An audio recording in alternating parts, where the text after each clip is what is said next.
Today is March 29th. The 2026 season is underway. It all started with the worst outing of Skenes' career, Cruz defense drama, and a couple extra inning games. It's Overreaction weekend. You're listening to the Bridge to Buctober podcast.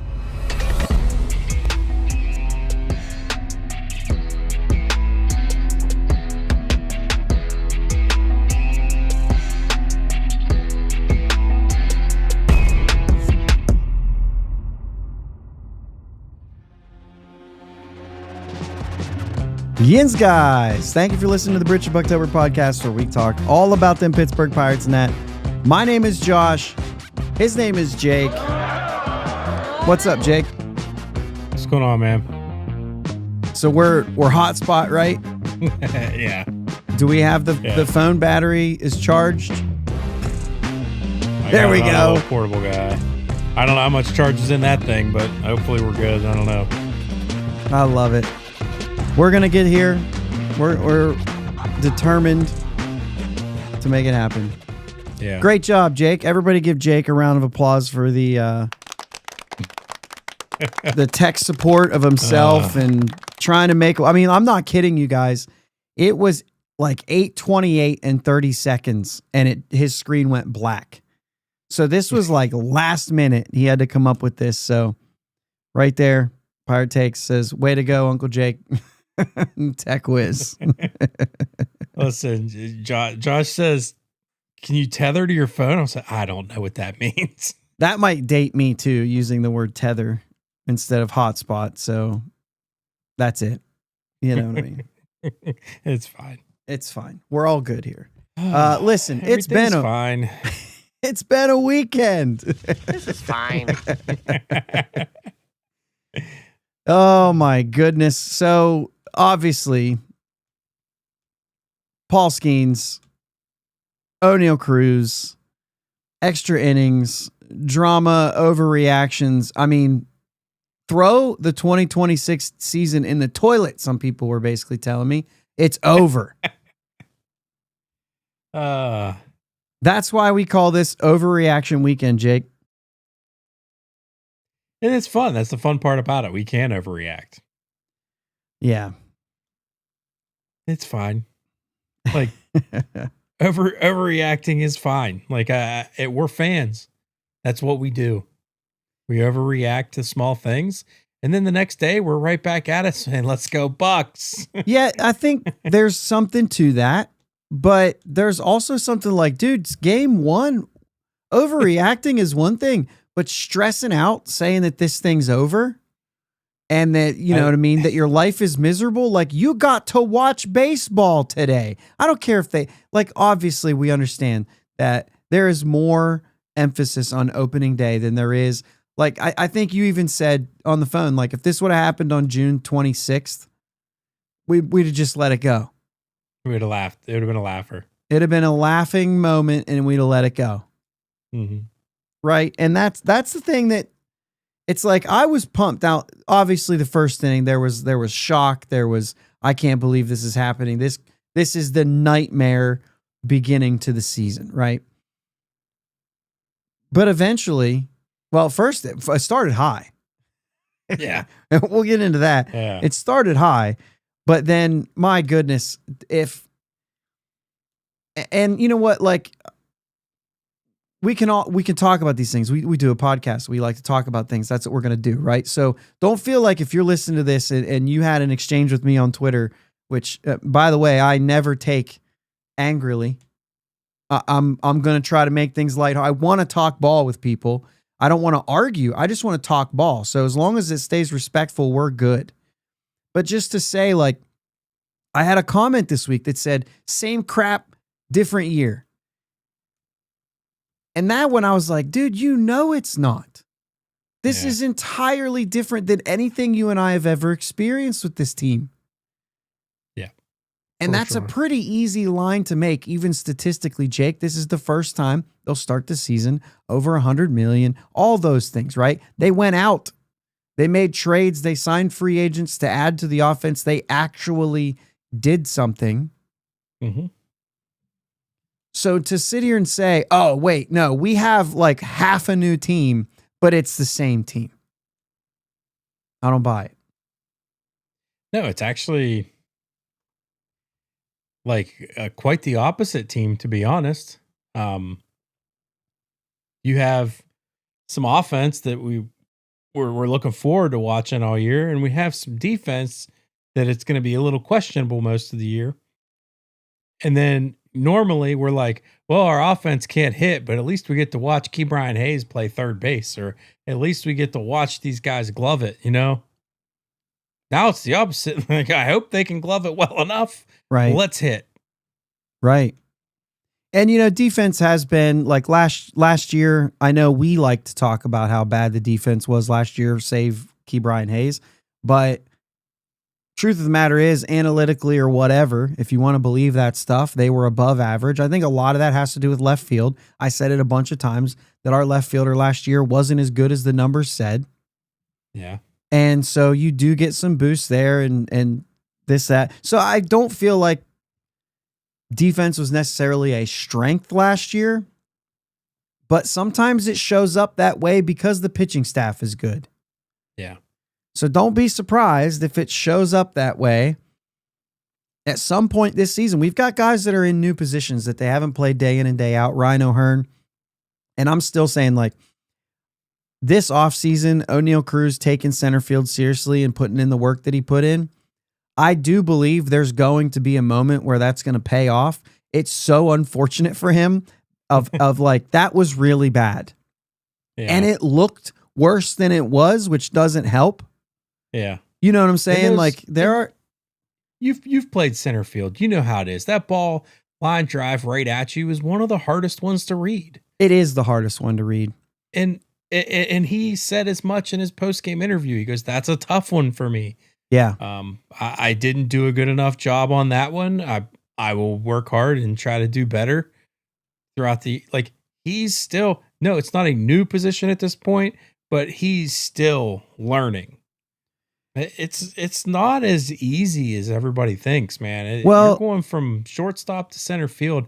Some people can do it and with ease. Right. Others, it takes work. He's one of the ones that's going to take some work, but I think he's willing to do it. But let me also say, though, it is the hardest play. Yeah. But it is one that you expect a major league center fielder to make. And so with that said, I think that what we have to start with is he's not a major league center fielder yet. Right? He's just not, Jake. He's not there yet. And so I can't expect him to make certain. The second one is a completely different thing. We'll get to that in a minute. Mm-hmm. But the first one in particular, Jake, fundamentally, and certainly this has been said. I can't believe that 2 years it hasn't been said. But fundamentally, first step is back. Mm-hmm. And I haven't seen that play that wasn't on a recording. I don't know if his first step was in, but it certainly wasn't back. I think he froze. If he did make a first step in, like that's 101. Like that's problem number one. First step is back. Then you charge in if you have to. And I just think, I wonder if, and I heard somebody else suggest this too. I'm wondering if maybe we need to play him a little deep. You know what I'm saying? Start him deeper, and then if he's coming in, he's going to be, the athleticism is there. And let me just say this, because I know that it's going to be suggested probably in the comments here. It's going to be, you got to move him to the corner. He's got to move to right or left field. We've got to get him out of center. I will tell you that the reason you move someone from center field to a corner is because they can no longer cover the ground. That's it. That's the reason. Because line drives hit right at you, or reads in particular, right? Let's just say, even if it's not just the line drive, it's just getting a read off the bat. You got to do that in right and left too. Yeah. And I don't think we're in an age right now where there's necessarily a whole lot more balls hit to center field than right or left. Yeah. I don't know. Maybe we are. I didn't look that up. Maybe we're still there. But the thing about center field that makes it harder than the corners, and I've heard people suggest that the corners are harder, that's crazy. Yes, you have an advantage because you get a better look at the pitches. But first off, you have to understand what you're watching and you have to be able to do that. And so you might, Yeah. but everything in center field goes away from you. Everything's moving away from you. It is not easier than the corners. It's not. But as far as like the mental aspect, getting reads, that sort of thing, Jake, knowing where to go with the ball, those things exist in the corners as well. Yep. Except in the corners, for the most part, if you're in, it's going to go towards the lines. That's it. Yeah. So if you're in right field and the ball's hit to your right, just expect it's coming back because it's not going to move the other way. Right. And if it does, they'll probably make a movie about it. I'm just saying, like, it's not maybe not that rare, but trying to have some fun with it. But the thing is it's not a move. It's moving him to the corner does not help anything. He's gonna get. We saw Polanco in right field. It didn't help the team. He was a guy who couldn't cover the ground of center field anymore. Yeah. They moved him to right field, and all of those same problems still existed, except he could cover the ground if he would have got the. Polanco was clumsy. Yeah. The athleticism of Polanco was nowhere near what we're talking about with O'Neal Cruz. Right. Cruz just has to learn how to use the tools. Yep. He's not there yet. So I'm not giving him a pass. That's a ball that if he breaks on that, I think he can make that catch. Yeah. I mean, he almost was able to get close enough to it to make the catch. Like the angle, I think, made him look a little bit closer than he was. But yeah. Like, I mean, no doubt if he just takes that first step back and starts running, he's catching that. But I don't think everybody would. Like that ball was hit hard. Yeah, it was. I think because he looked so bad on it and he looked so bad on it, I think we think it was just a easy catchable ball. I don't think it was. I don't think that's a 90th percentile play. The ball looked like it rose, you know what I mean? For sure. And then just kept carrying. So that's all I'm saying. Like, I'm not giving him a pass on it, Jake, because I think with his athleticism, he should have caught that ball. But if it was somebody else out there, I might not agree with that. But with his height and his athleticism, if he'd have just made the right read, he'd have caught that. Yeah. So I'm not giving him a pass, guys. I'm just saying, as I understand, he's not a good center fielder yet. And a good center fielder, if you're not a good center fielder, that's a really questionable play. Mm-hmm. All right. Now the second one. I've said this on this show before. The sun is undefeated. Okay? Yeah. If you lose a ball in the sun, if it goes directly in the sun, you can no longer see the ball. If you can't see the ball, you can't catch what you can't see. The trick of an outfielder, any outfielder, not just a center fielder, Jake, you could probably say shortstop, second baseman, whatever. Anybody who has to look in the sky for a fly ball. If the ball goes in the sun, you got to figure out how to just find it. Keep an eye up there. Freeze. Go where you thought the ball was going to land and find the ball. It's going to come down eventually. Yeah. Get closer to the ground if you have to, just so you have more time. Change your angle, something. But there's a lot of ways, and we'll talk about where was the quote here. We had I thought we had a hashtag sunglass. Here it is. Doug put it out here. Sunglasses gate. So we can talk. He was wearing sunglasses in today's game. Did we learn a lesson, guys? Did we learn a lesson? All right. Good job. But some guys don't like sunglasses. I'll just say it. Like I've played with guys who say, "Oh, I can't wear those. Don't worry about it. I'll use my hat, my hand, my glove, whatever to shield the sun." The problem with that is, Jake, is if the ball is in the sun and I block the sun, I've blocked the ball now. You have to find a way to see that ball come out of either side of that. And that didn't, it looked like it was glove up, down, up, and then, it's over there. Luis Robert caught a ball today with his right hand up, going like this, and then just caught the ball. In you know what I mean? Wearing sunglasses, mind you, because it went in the sun, and he had to try to figure out where's the ball going to pop out of this. right? You can't look at the sun. Jack Swinski did that, and he couldn't hit afterwards. Come on, I got all the jokes tonight. So, who was it here? Miles, I can't golf with sunglasses. I can't hit with sunglasses. You know that. I'll wear sunglasses on the field. When I go up to bat, I can't do it. Take the sunglasses off. I can't do it. I think a lot of people are that way, though.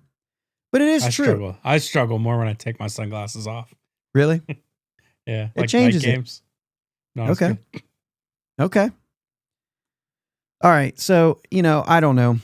I'm kind of in this weird spot where it's game one. I know what I know. We know that Cruz has worked very hard in this offseason. Sherrington doubled down on that this weekend, saying we know how hard he worked. I saw video. I had phone calls with the guys that were working with him, working with Kevin Kiermaier, trying to get better. It is not for lack of effort by any stretch of the imagination. It sucks for O'Neal Cruz that this happened in game one. I really hoped to see some fruits of what he worked on, but it doesn't happen overnight. And this is a guy who had a shortened spring training because of the WBC. And he went to the WBC, and yes, he made a big impact in his 5 or 6 at-bats, but he also did not play very much. Yeah. And even if he did, he would have been playing in a dome. And what did we see of him in spring training? We saw him lose one in the sun. Yeah, they make so many different styles, so many different lenses, so many different fittings of sunglasses. It's one of them things where they almost need to come out. You need to wear sunglasses. Go through them, find a pair that you can tolerate, and put them on. Miles makes a point here, saying Cruz was taught by Kevin Kiermaier to make an aggressive first step. While in the wrong direction to those of us who have played the position, he did what he was taught. I could see that argument. Yeah. And I agree. You want to take that aggressive first step. You just, hopefully it's in the right direction. Doug asks, when did sunglasses actually start getting used in the MLB? Noah Hiles seems to think it was last year. I've heard Noah talk about this. I've heard a couple different people suggest that sunglasses aren't necessarily a new thing, or they are kind of a new thing, and that they used to play every game under the sun and no lights, no night games or anything, and people figured out how to catch fly balls. I think one thing that gets lost on us sometimes is they also lost a lot of balls in the sun. Who are we to sit here and pretend that they caught everything and nobody ever lost the ball in the sun? They do. Right. They did then. They do now. And I also know that the first example, I'm gonna give you a quote here, Jake. The first example of a player wearing sunglasses in a Major League Baseball game was a guy by the name of Paul Hines. Have you guys ever heard of Paul Hines? That was in 1888. 1888 is when we started wearing sunglasses in baseball. So 10 years after the Pirates, or 10 plus years, do the math. After the Pirates became a team. 6 years. Yeah. Is 8, what were they, 80? Whatever the year is. Thanks, guys. Yeah. You guys got it. The ball on that. You guys got it. There's 2 different dates, right? There's the one that they talk about and then the one that's actually true. I don't really know. Either way, it's the 1880s is when we started wearing sunglasses. They probably weren't Hines, Hines. He did not make ketchup. Good question, Doug. And I don't even think it was, I don't think it was for the Pirates. I don't know. Let me see. Let me actually read some of this. It was a tinted smoked glasses for glare protection in the 1890s. While early crude flip down sunglasses, you remember the flip downs? They emerged in the late 1900s, the early 1900s for outfielders like Fred Clark. We do know that name. So yeah, we've been wearing sunglasses for a long time. And even when we weren't, and we were playing a bunch of day games, people dropped balls. They lost balls in the sun. It happens with sunglasses on. We assume. It happens with sunglasses. And the thing is it's not like you can go back and look for errors because those aren't errors. Right. So Greg says, according to my middle child, I was alive then and probably knew him. So the thing is like, okay, so we can talk about that, but it seems like from the stuff that I looked up, it started becoming popular in the 1930s to wear sunglasses during baseball games. So most of these early ones that I'm talking about, a little bit tongue in cheek, having a little fun with this. We've been wearing sunglasses for a long time. And also the 1930s is when it became popular for MLB players to go out on the field wearing sunglasses. Also the 1930s, Jake, Crosley Field first night game. So we started playing night games around the same time that sunglasses became popular in day games.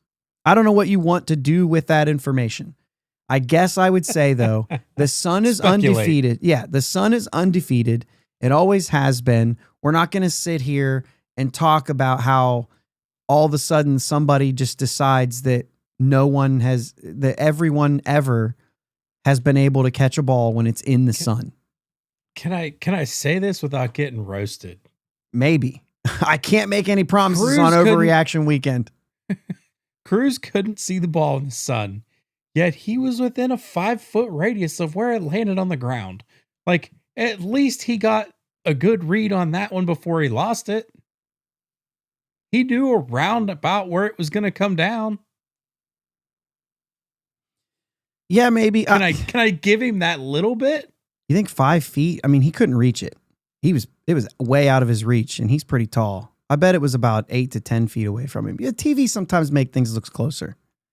That's still, he was in the vicinity. He was in the vicinity. He was not that far away from it. That's how it works, though, with the sun, Jake. He was running, he was tracking, and all of a sudden your angle changes and it goes in the sun. That's when you lose it. That's what I'm saying. But he kind of was there at somewhat the right spot to where it was going to come down. He just couldn't see it. Listen, he needs any benefit of the doubt he can get, so I'll allow it in this situation. You guys echo me a little bit. We'll allow something.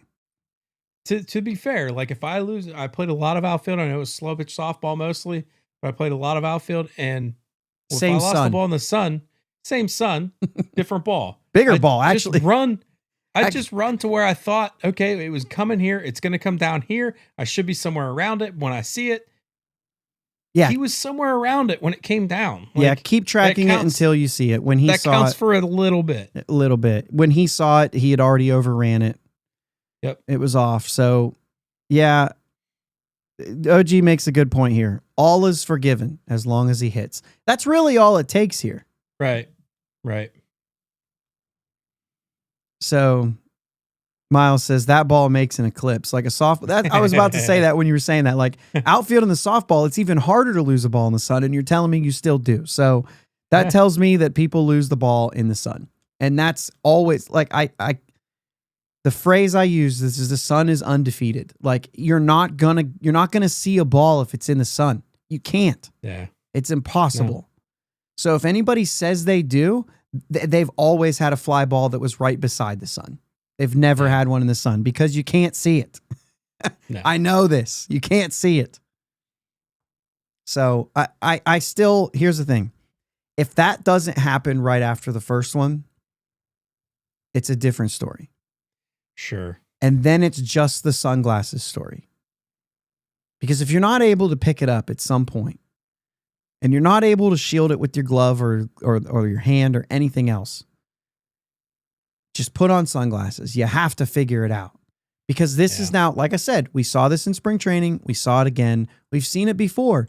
If you're having trouble picking up the ball at a stadium and it's a day game, try the sunglasses. That's why you go out on the field during BP. Mm-hmm. See what it looks like. And the sun's going to move. I had a comment at one point, like Brian Reynolds didn't have any trouble with the sun. That's not how the sun works. Like it can't move that quickly to get in Brian Reynolds' way as well. Yeah. It's only going to be in the way of one outfielder at a time. Yeah. Now, if there's a ball in the gap, let's say it's in the left fielder's eyes, there's a ball in the gap, then the center fielder is going to see fine until he has to go towards left field. Then he'll have a problem. But the left fielder will actually be able to see that one. It just, the angles change everything, man. The angles change everything. So All I know is really bad showing for a guy who worked really hard in the offseason.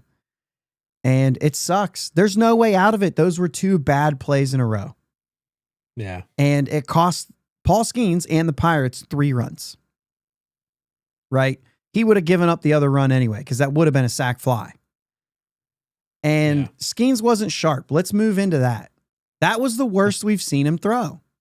Yeah. He usually gets away when his stuff isn't working that well. He gets away with it. And we saw a little bit of that. A little ground ball, infield single, a little bloop hit that somebody was able to just put in play. The thing is Paul Skenes usually has enough stuff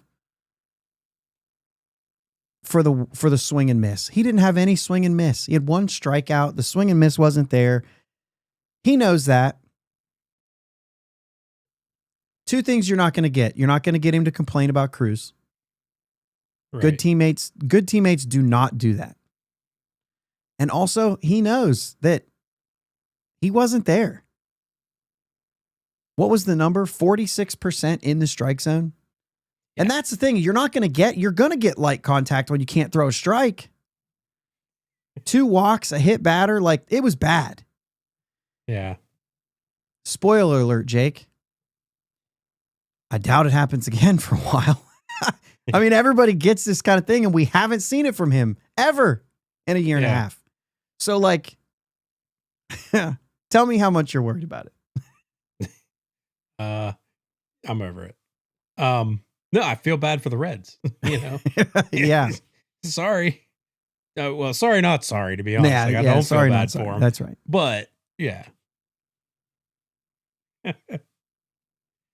it's just the biggest thing for me in the Skenes thing that I don't want to beat a dead horse here because he's too good for that, and it's not going to happen again. So can't walk the leadoff guy when you're up 2-0. You finally get to work with a lead. You got to fill up the strike zone. Yep. You just have to. Absolutely. Miles brings up a good point here, Jake. Skenes has been fighting with arm side control all spring training. Some on opening day, he would have been fine on a normal inning and a dugout video reset. So, I mean, the thing is, he wasn't all that sharp in the WBC, Jake. Mm-hmm. He had a moment where he let a walk and a base hit kind of get him into trouble, and Bobby Witt bailed him out. Now, he's a dog. He still goes out there and does his thing, right? Yeah, yeah. But he wasn't all that sharp, and we just haven't seen it come all the way back yet for this year. I suspect it comes back on Wednesday. Yeah. If we've learned anything. Yeah. I suspect it comes back. Yeah, as Sherrod was probably typing this while I was saying that. Yeah. He was not on target. So no. I'm not worried about Paul Skenes. It was definitely the nightmare start to the season. Just the whole opening day. We did get some bright spots, though, on opening day, Jake. Ryan O'Hearn, Brandon Lau, both homer. Lau hits 2. First 2 at bats as a Pirate. Tacked on another one Sunday. Great start for those guys. I mean, so I was 50% right on my prediction already. Uh-oh. One of my hot takes. We've got the best home run celebration we've ever seen in Pittsburgh. Oh, yeah. The helmet is good. Mangum didn't come up with it, so that's where I'm 50 on it, 50%. But shout out Hot Takes episode. Go back a week and watch that. Yeah. But seriously, I love it. When they came in, I'm like, is he wearing a welder's helmet? Yes, he was. Love it. Yeah. And it's actually an authentic, like it's somebody's helmet, right? Like dude was a welder for like 22 years in the steel industry in Pittsburgh. And yeah, gave him a bunch of stuff, and that's the one they picked. Yeah. Love it. Yeah, it's really cool. Miles says, did you have insider info? I did not.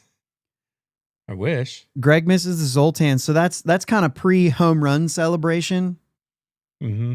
But also, fair point. The getting something going and doing it early. The home run celebration is a thing right now, right? That's a trend. It's good that this team kind of jumped in there. We had the sword a couple of years ago. I think this is a really good one. Don Kelly and the way he's rallied them around this mindset has been good. We've seen some guys earning some base hits getting down the line. Yeah. Even I know Cruz almost beat a ball out to second base. Yeah. And we've seen like he got a good jump on a ball in extra innings today that was able to score where he was aggressive and there was another one where it looked like maybe I'm thinking the same exact play where he tried to deke him and tried to lift the arm and he didn't bite. So like I don't know, there's been a couple things there. We've got some Mangum had a hustle double. Brandon Lau had a hustle double where they kind of pushed that extra base. Those kind of things I think are going to go the right way for the Pirates if they continue to do those things. And I'm going to say this right now. They're going to be thrown out every once in a while trying to do that too. And we're all going to call it bad base running, even though we praise the base running previously. So just be ready for it and know. Keep that in mind. Keep that in mind and know they're going to be aggressive and know they're going to be trying to get something extra every once in a while. And then understand that if they do that, it's aggressiveness, maybe not bad base running. I think that we'll all be civil and rational about those times, I bet. Of course we will.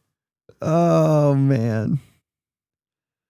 Sherrod asked the question, and this is going to be a question we're going to have to keep going back to. Going back to Cruz, you think him going to the WBC hurt him because of spring training opportunities to take the field because he sat the bench a lot? I think it shortened his spring. But I also think that being in that locker room, in that clubhouse, and being around those guys and being able to see a lineup at the highest level, and I'll even say this, and recognizing that you're not one of the best 9. Mm-hmm. And we've heard it time and time again that Cruz wants to be great. Not just, I want to get paid.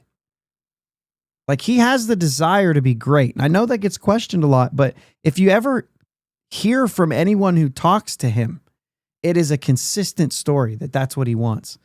And so for him to go there, I think there will be more good than bad from that. Yes, defensively, it's slowed down a little bit. We'll see. Yeah. Listen, I've said this before. The NFL, 17 games, whatever, one game in the NFL is equal to 9.5 games in baseball. And even the NFL says, let's not get too crazy. Let's see what we are after week 3. That's a month of baseball. Yeah. You see what I'm saying? Like that's 9 games, 3 weeks. That's when you say we've dug a hole or we've gotten off to a good start. Or you're somewhere in the middle of that. Yeah. Yeah, it's I never thought about it like that, to be honest, but makes sense. 3 series. So after our home opener next week, we'll say that was week 1 in the NFL. What did we do in those 3 series, right? If you won 2 of them and lost 1, then you're 1-0 in the NFL. Think of, you know what I'm saying? It's not quite 1-1 there because sure, wins and losses are going to be different, obviously. But as far as like how you're seeing this team play, that to me, that tells me like there are guys saying like, yeah, we've had a couple bad games. It's not time to panic. Let's see if we can right those wrongs in week 3. That's why I'm saying like if Cruz isn't going to work out in center field, you can't do that right now. Oh, but we've had all these years. We didn't have all these. Well, first off, these 2 years, we didn't have all these 2 years for after this offseason, when we know what he worked on and some specific things he worked on, going and seeing Kevin Kiermaier and working with him and the work that he put in. So you have to erase what happened last year, and you have to see if there's an improvement this year. Yeah. Somehow we went back. Well, yeah, that's right. Because of Sherrod's question. All right. So moving on, let's, because we got to be done with that, because it really doesn't warrant that much. And I know that there's been a lot of talk about it, but it just doesn't warrant that much. Let's see what it looks like after a month, 2 months. Let's see what the defense looks like then. If it's improving, I think we would all have a little more patience. Agreed. Jake, why don't you tell us about Mitch Keller on Saturday while I take a drink and breathe a little bit? Mitch Keller was a dog. Yeah, 6 scoreless. You know, my computer's internet's not working real well, so trying to go off memory here. 6 scoreless. What was it? No walks. 8 Ks? No, sorry, no, he didn't strike. Yeah, he didn't strike a lot out. 3 Ks, 3 hits. 3 Ks. 3 Ks. Yeah. That's what it was. But that's it. Yeah. Sorry about that. I forgot that you don't literally have the stuff in front of you now because you have no internet. Dang it. I threw you under the bus there, Jake. That's on me, guys. It's okay. That's on me. Man, you are one pathetic loser. Anyway, yeah, Mitch Keller did Mitch Keller things. Got us through 6 innings right when we absolutely needed to. Again, though, the offense doesn't score when Mitch Keller's out there, and I know we talk about Paul Skenes, but I'm pretty sure Mitch Keller had less run support than Paul Skenes did last year, so he just isn't as good as Paul Skenes, so we don't talk about it. Year in, year out. He's been here forever. We never get him run support. Yeah, that has to change this year. We like the offense a little bit here. We've had some positives. Yeah. Thanks. What? Sorry. I read a comment down there and I blacked out for a second. Oh my gosh. This is great. This is great. Some positives. Doug Smith said we haven't attempted a steal yet. Well, we haven't had the right guys on base yet. O'Hearn's getting a bunch of singles. He ain't stealing a base. For some reason, I was thinking we did. No. Nope. Crazy. Did I even say that? I might have even said that. I'm pretty shocked by that too. Oh, sorry. You shared something and I pulled it down. What's up, George? Love that. Murray, how you doing? We got some guys from the fantasy league in here. Love it. Yeah. Korea number 1. All right. Anyway, fantastic. Thanks, guys. So Majinski even better. Yeah. Majinski was going well. Unfortunately, only got a 4 1/3, but yeah, I mean, he was. So the thing is, outs when he needed them, right? And the thing is like when you look at the line, you're going to see some things that are like, wait a minute. So he doesn't walk anybody, and to me, right now, that's the biggest problem with this team. Today we walked 2 guys. That was it. And Majinski did not walk one of them. Johan Ramirez, who will walk somebody every time he comes out there, guys. Don't worry about it. It's just clockwork. He's going to do it. That doesn't mean he's ineffective because he's been effective. He just also walks a guy. And then Urquidy, that's the story of the 10th inning there. Urquidy walks the leadoff guy in the 10th inning. Just absolutely unacceptable thing to do. You just can't do it. You got a 2-run lead. You can't do it. Yeah. But Majinski does give up 6 hits in this game. And I think that's the one thing that you can look back at and say, all right, so, 6 hits, not ideal. Got the pitch count up a little bit. He got to 85. I understand the situation. But 8 strikeouts, Jake, and he was in the zone. He was throwing strikes. Yeah. I think the sinker was like 88% in the zone. So yeah, I like what he was out there doing. It's enough to where I went and picked him up in fantasy league. Like he got me some points today, man. Yeah, Miles asked, "Do you think the walks have something to do with ABS anxiety?" I don't think so. No. The strike zone has changed. And you used to be able to nibble a little bit more. You're not going to be able to do that anymore. The top of the zone has been lowered, and hitters have a little bit of an advantage right now because it's the top of the zone's essentially been taken away from the pitchers.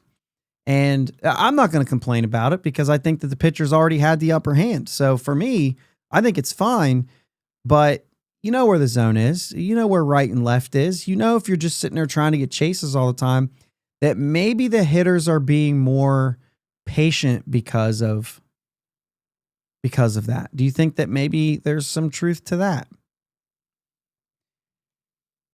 Yes. But I am on the opposite side of you. I don't like this. The strike zone got smaller. I think hitters are so good now that you got to put it on a tee if you want to stay in the zone. Hitters are so good, but we have like less than 20 guys hitting 300 every year, and it's not even like That's not pitcher versus. That's hitting philosophy in general. The hitting In my philosophy, opinion. the hitting philosophy is a reaction to the pitching, though. You know you can't string hits together right now because the pitching is too good. So you have to do the things that the hitters are doing to try to get lift, and you know you can't just slap the ball around. You'll strike out, and the inning will be over with you getting maybe 2 runs a game. It's just not feasible, and it's not sustainable in today's game because the pitching is overmatching it. This is kind of a little bit of an equalizer, though. And unfortunately, we've learned how to hit home runs so well that you're right. It's probably going to swing hard the other way if it continues. And if they can't throw it in the zone or if they can't get more chases. I don't know. Yeah. It's always interesting to, like, you're never going to know what the next step's going to be. I think we are seeing a resurgence of guys that are trying to get base hits right now. And I think that's a good thing. But like, if you load your team up with that, Yeah. it's the thing. What's the right adjustment, right? Do what you're doing, but then once you get to 2 strikes, switch back to that other guy. Put the ball in What was play. it? Cruz did that in the first game. Got down 2 strikes, put the ball in play, got on. Yeah.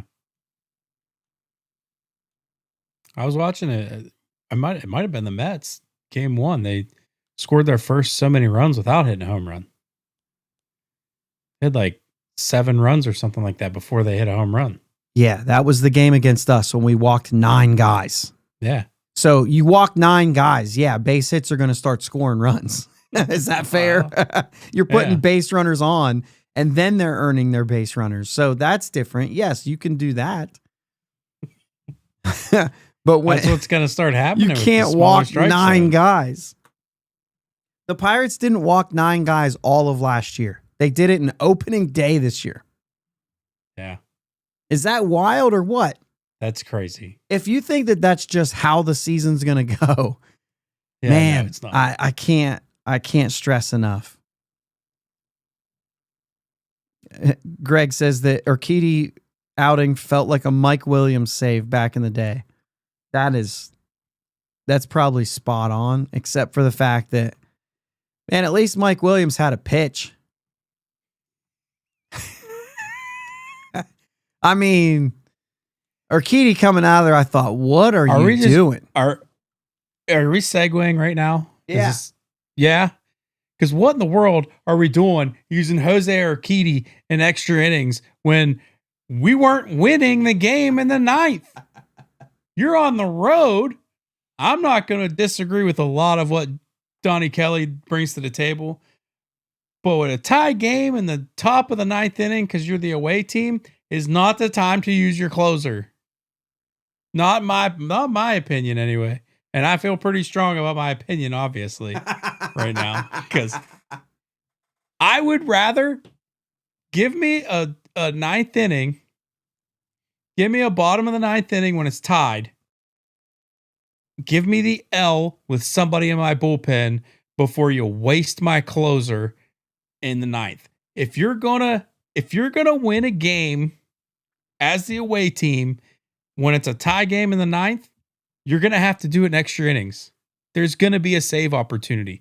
Save your closer. Period. Also agree with that. Urquidy, what's he even doing on the roster? We don't have a lot of options is the problem. But period, I'm all on board with not using your closer in a game that you're as a manager should. You expect to win the game. So expect to put your team in the best possibility to win the game when it's winnable. So is now a good time to remind you that Don Kelly would not officially name Dennis Santana the closer?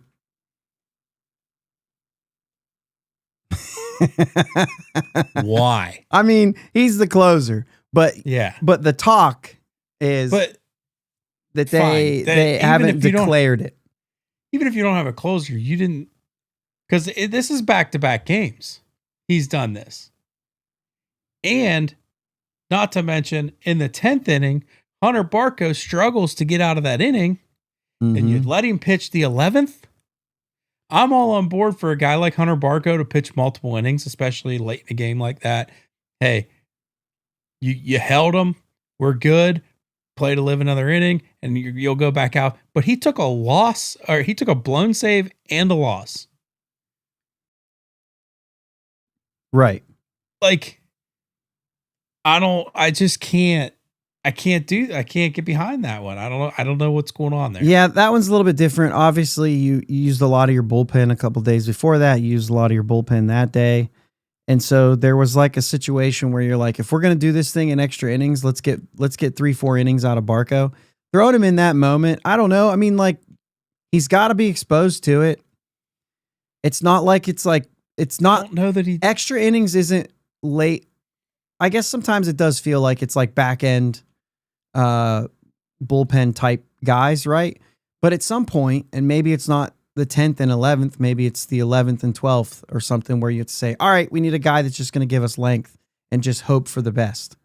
And I feel like that's what happened in that moment. I don't know. I guess I could take this bullpen usage story and we can go clear back to game 1 and say, why wasn't Hunter Barco throwing a lot of innings in game 1? Right. That's what I expected. Saving the bullpen. When Johan Santa went out there and he was like, okay, he's going to get us through. And then he goes 2 1/3. At that point is when I would have said, Barco, you need to give us 3-4 innings. Yeah. You know what I mean? Johan Ramirez. What'd I say? Johan Santana. Johan Santana. I mean, we got Urquidy out there. You may as well. He throws about the same speed as Santana today. Sorry. Johan Santana. Anyway. I was probably looking at Dennis Santana, said Johan. Yeah. Anyway. I would have expected length on opening day from a guy like Hunter Barco. Yeah. Rather than doing that in extra innings. So I agree with that. The Urquidy thing is more fascinating to me than Dennis Santana in the 9th. You know what I'm saying? Like, I'm okay if that's what you're gonna pick. Although 7, 8, 9 coming up, I'd rather save him at that point. Let's throw somebody else against 7, 8, 9 in the 9th inning. I know it's a walk-off situation, and you want to throw your best guy to get you to the next inning. And we talk about this. You can ask Urquidy to step up in the 10th, or you can ask Urquidy to step up in the 9th. Either way, you're asking him to do it. Yes, but that's the hill I'm willing to die on. But if I'm willing to accept a loss because I need this guy to step up and get me to a situation where I have my closer ready to go. But you could throw Santana. Go ahead, finish that thought, and then I'll go. You can use, if you use your closer. Now you got to ask a guy to step up in my opinion, more of a pressure because it's the chance to win the game. It's a chance to win the game in the 9th. Play on. It's not. It's a chance to move to. It's a chance to get another chance to win the game. You're playing for another chance. Right. You're not playing for the win. I see what you're saying. It's still a chance to lose again. I thought you meant a chance for the offense to win a game. But you mean it's a chance for the pitching team to win a game. Yeah, my team. I got you. Yes. Yeah, to me, it's get me to the next inning, because if I can get through the ninth and keep this score tied, who knows? I might pop up with 5 runs next inning and it doesn't matter. So I do want to use my best pitchers that are available when I have a chance to. So I think different schools of thought there. Me personally, it's more about matchups. 7, 8, 9 due up. I think I'd have been okay going with somebody else. Yeah, matchups are important. If they have 3-4 or 2-3-4 up, then I would totally 100%. understand throwing. Yeah, you go to Santana. You have to. Yeah, I get it. It's a mistake if you don't. So yeah, to me though, I'd rather if it's the bottom of the 9th or 10th or 11th, I don't care. I'm going with my best guy available to give me a chance to get up to bat again. Because like I said, if I just score 5 runs that next inning, I'm giving myself a chance to just score 5 runs, and everybody has to step up anyway. Yeah. So I think it's probably just 2 different ways to look at it, and it's probably fine. What else do we think about this weekend as we kind of get close here to wrapping it up? I mean, in general, we talked about Lau and O'Hearn. In general, the offense looks like it's going to be more capable. I mean, we've had some good at-bats from Nick Gonzalez, a guy who we think's on the outside looking in whenever Connor Griffin gets called up. And he's shown up. Is it still, are you on the same page? Are we still thinking if Nick Gonzalez can play third pretty well and he continues to hit, Triolo might be the guy that bounces around and Nick Gonzalez stays in the lineup when that call-up happens, because Triolo's got to do some things. I mean, we've seen some good things from him defensively, as far as that relay with him and Cruz that kind of saved the lead right there in the 10th inning today was very good. Throw was a little bit off, but they had so much on the throws, they had enough time to get him. And no, that's not anytime. By the way, we were talking about that for a second. Outfield assists, right? A base hit to the outfield, I don't care where it's at or whatever. The base hit to the outfield with a guy on second, you should score. There are times that it's harder. A line drive, one hopper to the outfield, hit 105 miles an hour. That's going to be hard to score on. But the Brian Reynolds ball that he picked up that was a slow roller and he threw it up the line, I'm just going to go out and say I think Lindor's safe on that anyway. He wasn't even running when he came across home because he knew the throw was off target. Yeah.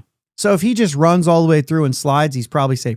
That relay from the outfield, off the wall, in the gap, Lindor at first base, that was a really good relay get. That's a great play. That is not a play you expect them to get the out on every time. You're going to watch this several more times. It's going to happen, and that run's going to score. You can't say that's a routine play. Good job. Way to do your job on defense. And then when we score from first, say, wow, what a great job running from first. No, it's one or the other. Yeah. So anyway. All right. I'm sorry. You can't the only say thing I could, you can't say you better score. Yeah. And then at the same time say that's just a routine play. That's what I meant to say.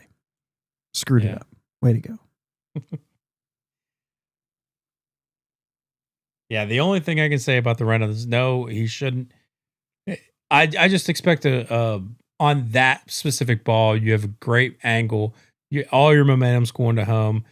I just expect a more accurate throw. But even on an accurate throw, I don't think he gets him.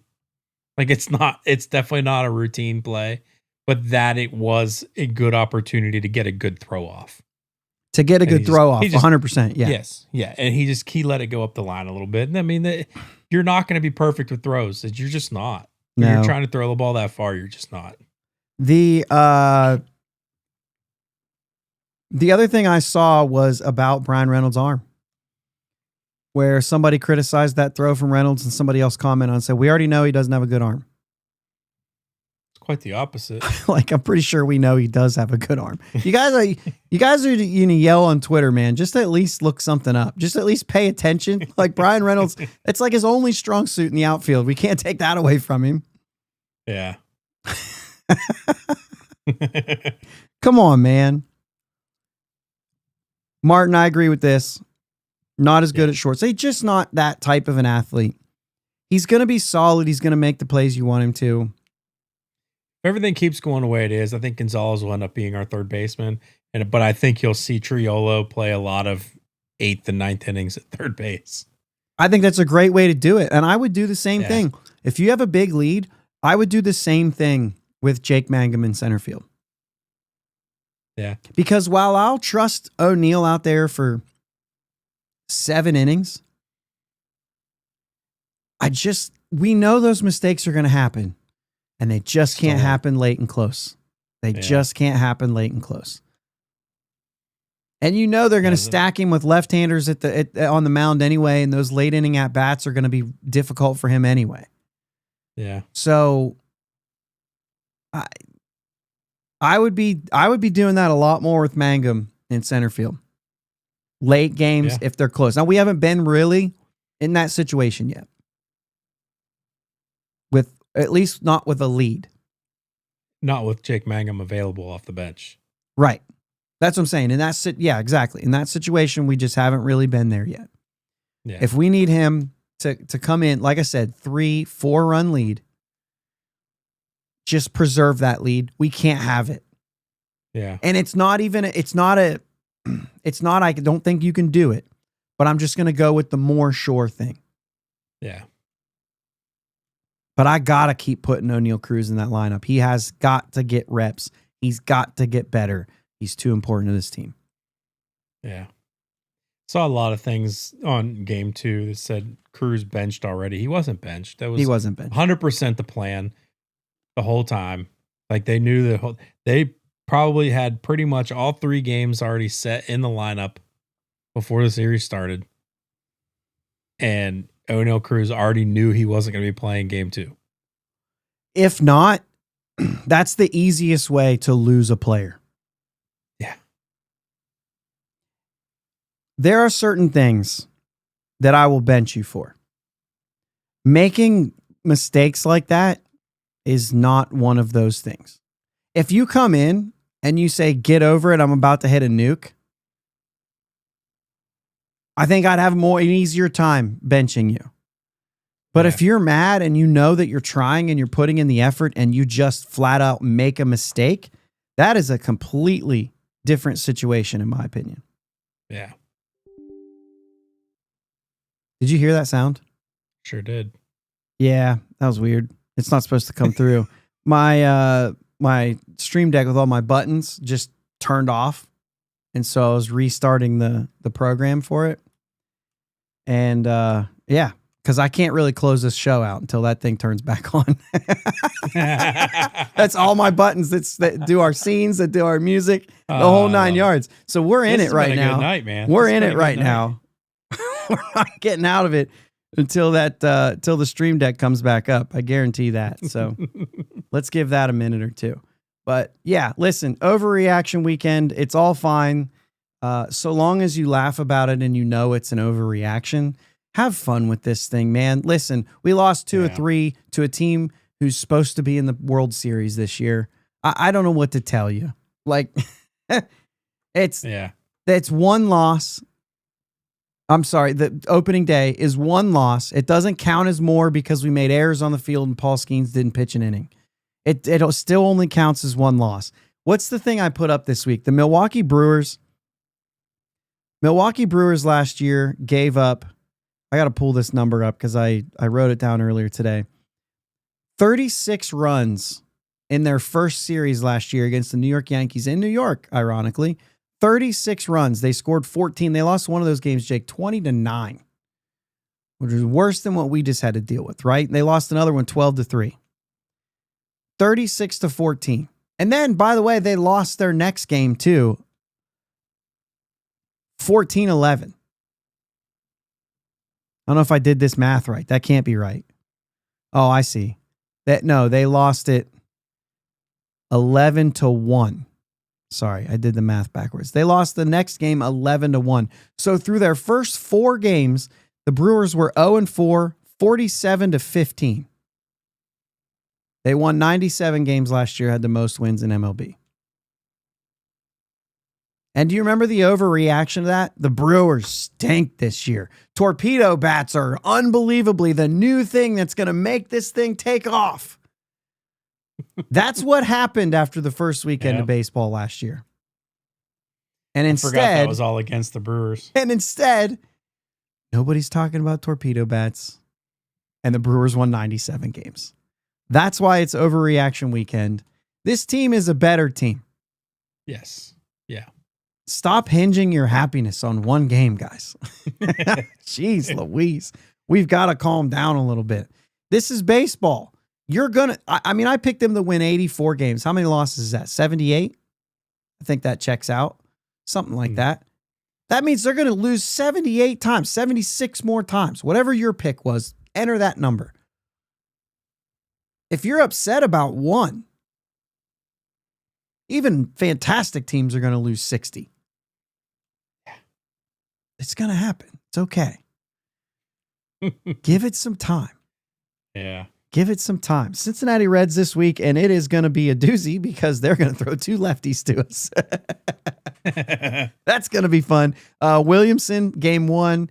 Abbott, game 3. Maybe it's Williamson, game 2. Whatever it is, there's 2 lefties. And yeah, because it's Chase Burns on Monday and then 2 lefties. Back-to-back lefties. We saw what that lefty lineup did today. I think you're going to have to play O'Neal Cruz one of those games. Maybe both of them. I don't really know. But either way, you're going to have to do something because he's going to have an opportunity to hit some bombs. Yes. And by the way, Urquidy, just if you want to know, that Polanco fly ball to end the game today would have been a home run in Cincinnati. We would have lost and we would have been swept. Okay, so let's maybe keep the ball down a little bit. This is how I'm going to end. Okay. Can we please never see Jared Triolo in the leadoff spot again?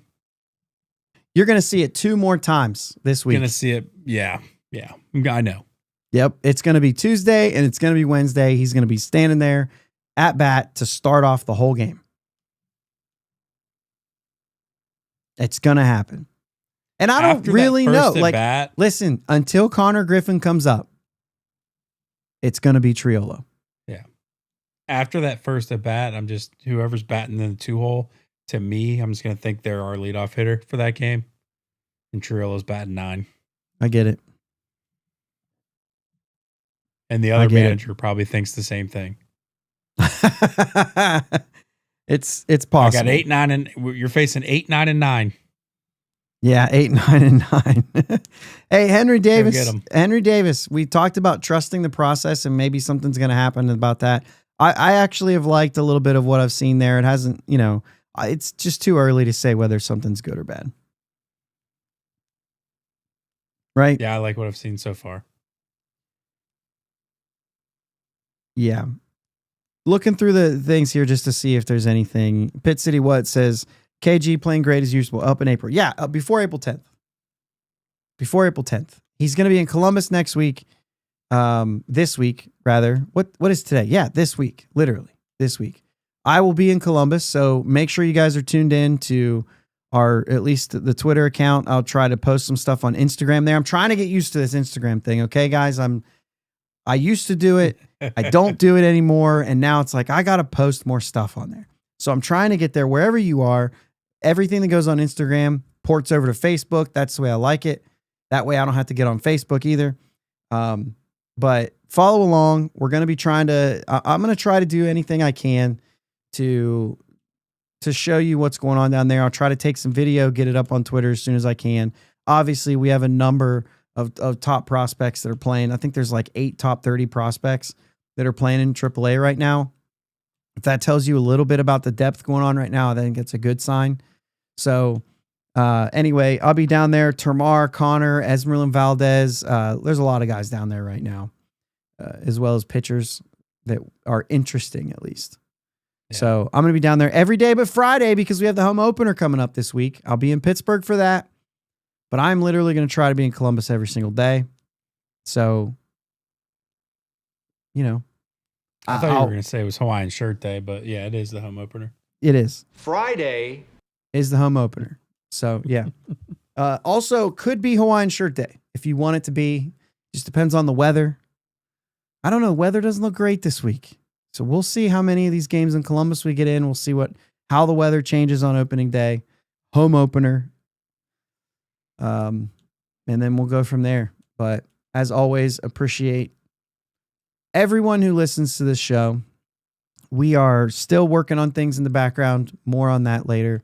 But for now, stay tuned this week. I'm going to try to do shows on Wednesday and Friday as well. And I'm going to try to post some videos about my time in Columbus watching Indianapolis Indians and Connor Griffin and all that goes along with that too. So make sure you're subscribed, all that good stuff. Miles says Friday will be hoodie day. You guys have seen this show long enough to know every day is hoodie day.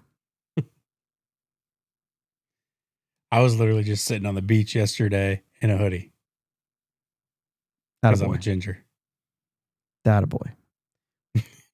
All right. Let's play some music because my buttons are working. Back up. Everything's going to be fine, guys.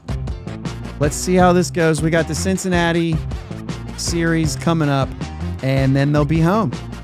Show up at the home opener with some energy. Let's get our boys going. I think we're going to be all right.